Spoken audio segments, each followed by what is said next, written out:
Hi, this is Brandon Smiley from Thirst Gym here in Terre Haute, Indiana. Today we're talking about an exercise called the single arm dumbbell bench press. This is one of my preferred pressing variations to use with athletes and personal training clients once we move them away from, say, a dumbbell floor press. We get a little bit of increased range of motion, we work the arms independently of one another, but at the same time we actually do get some abdominal and core work out of this while trying to maintain a heavy load while we're pressing.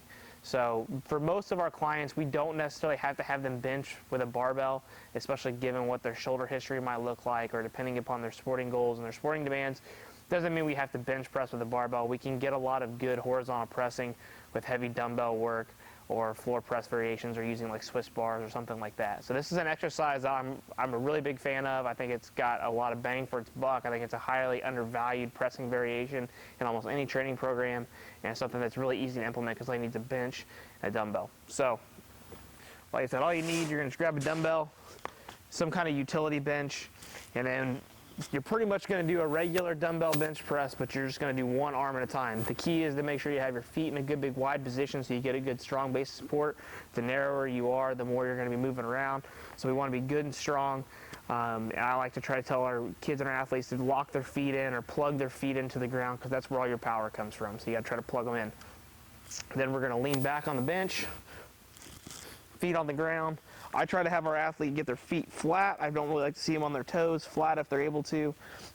And then we got the dumbbell here. Keep the elbow in somewhat. I like to coach with their hand on their belly button, preferably, if possible, rather than just hanging out here by their side. So hand here, the belly, we're gonna push the dumbbell away, and then right back. So as you can see, even with just 35 pounds, how my body's having to move and resist that load a little bit. We've got a good big range of motion, but at the same time we're getting some abdominal work out of it. The other thing you can do is you can also go with a neutral grip, so bring the hand in here, bring it down, and press up. That's a little bit more shoulder friendly for anyone that has shoulder issues and you're wanting to be on the safe side. Generally, this is an exercise that you're going to program for anywhere from 6 to probably 10 reps. It's one of your more strength hypertrophy based exercises. I don't personally like to drop into the 5s or lower with dumbbell work. For pressing, I just think the risk-reward ratio is not there for the athlete or for the client. If we're talking about strength sports, then you might be able to get in some 5s, but I still think 6 to 10 is a good rep range to build some muscle and some strength with this particular exercise.